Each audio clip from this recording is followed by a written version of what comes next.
We got problems. Right now you're thinking one of two things. Toyota. What is that Jap pile of crap? That ricer ain't cool. Where's the American muscle? If that's you, then this probably isn't the video that you should be watching. I would suggest watching the previous video on the El Camino. But for those that are interested, let's back up. This is my 1987 Toyota Supra. Is that a Supra? When I got it, this thing didn't run, it had a blown head gasket, it had all sorts of issues.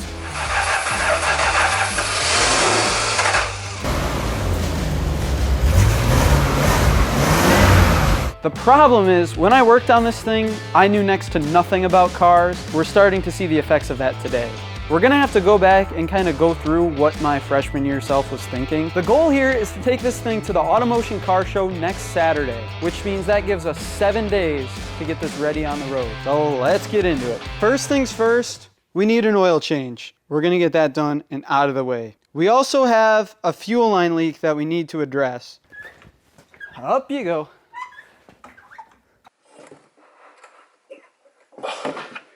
Come on, who put this on last? There's no way.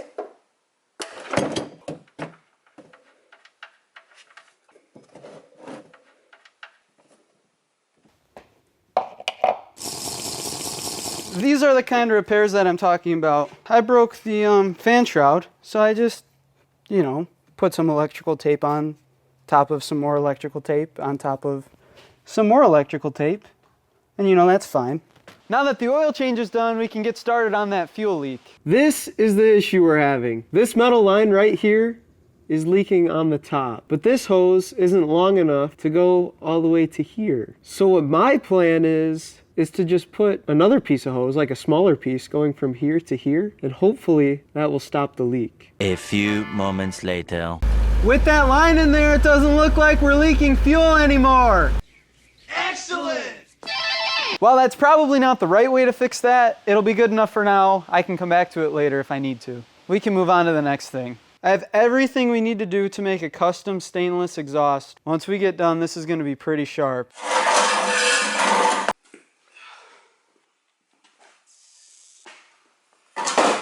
Alright guys, since I don't have any pieces of stainless, what I'm going to do is I'm going to just cut off this flange and reuse that, and I'll weld the new pipe onto this. Full disclosure, I've never made an exhaust like this from scratch before. A lot of what I'm doing, I'm basing off of a video that a channel called the Fabrication series made. It's definitely worth the watch if you're interested. Okay guys, so what I've done here is I've marked out which way that this angle needs to go. Coming straight out of the cat, it needs to drop down a little bit, which is why I have it angled that way. That should give us enough, and then we're going to put another angle on the backside and try and keep it straighter than the old exhaust, because the old exhaust came like this, and it did a sharp 90 and then another sharp 90. We're going to try and do away with that and keep it straighter. Alright guys, so here's what I got going on right now. I've got that piece back there welded to the flange. I have this piece tacked onto that piece. We had to drop down to get below the drive shaft. Now the plan is we're going to take this straight piece, we're going to put it on there, and the resonator is going to sit about right here. So we need to cut this piece probably about here is what I'm thinking, and then I can tack that on and probably weld the rest of that back there. I'm using this Evolution cold cut saw. For jobs like this, it's pretty nice, but it is so loud, I almost wish I would have rather got a bandsaw instead. Whenever you're getting a full penetration weld on stainless steel, you would normally need to do what's called back purging, which basically means shielding the back side of the weld with argon. Without it, you'll end up with sugaring, and it could end up being a point of failure. But for me, to save on argon, I'm using a product called Solar Flux. It's supposed to be an alternative to back purging on less critical applications. It comes as a powder, but you mix it with alcohol until you get a paste-like consistency, and then you just brush that on the pieces that you're going to be welding. We got the resonator welded in to all that back there. We're going to take this angled piece here, and I'm going to put this big straight piece out the side like this, and it should have us coming out right at this opening right here. So we're going to weld that into there. We're going to weld this on, and then I'll probably cut it afterwards just to make sure we get the right length. So that's my plan for that. Throughout this project, I've probably taken the exhaust in and out of the car over 10 times. I do this just to make sure that everything lines up and sits as I want it. That's also why I tack the pieces on first before I finish welding them out.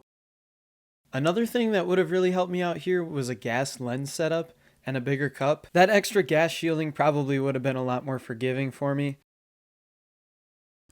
Well guys, it's now Tuesday and I've done a little bit of work on the exhaust, so let me show you that right now. I've got pretty much all of it fabbed together. I've just got to finish welding out here and I got to put the tip on the end, but the general shape is completely done. Now I know I said I was going to take out these 90-degree bends, but it really just wasn't feasible with the way that it's set up in the car. There's not a lot of room underneath to move things around. So that's just the way we're going to have to roll with this. So right now I'm just going to finish welding it up and then we'll go from there. I'm going to give you guys a price breakdown just in case you'd like to do this for yourself to see how much it would end up costing you. All of the stainless tube I got in a kit for $100. The muffler was $112, the resonator was $127, and the exhaust tip was $20. This all comes to a grand total of $359, which isn't bad when you consider that a new catback is closer to that $1,000 range. It didn't turn out perfect, but I mean, it'll seal up. I've never TIG welded this thin of stainless steel before, so it was a bit of a learning experience for me. With that done, now we just got to put the hangers on, and then we'll worry about the tip if we have time to do that before AUTOMOTION, because as of right now, it is Wednesday, and I got to work all day tomorrow, and then I'll have Thursday night to get this thing ready before we leave.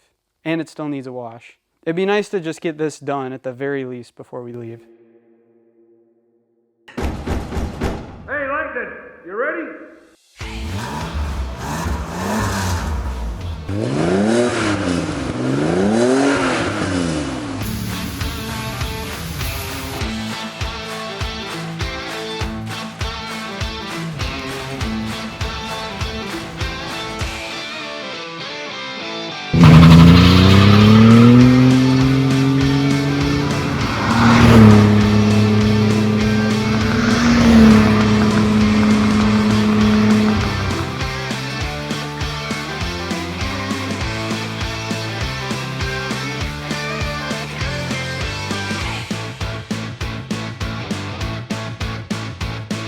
Well guys, I'm back from AUTOMOTION. I hope you enjoyed the video. If you didn't, I'm sorry for wasting your time, but if you did, let me know down in the comments and be sure to subscribe because I've got a lot of other cool videos coming your way.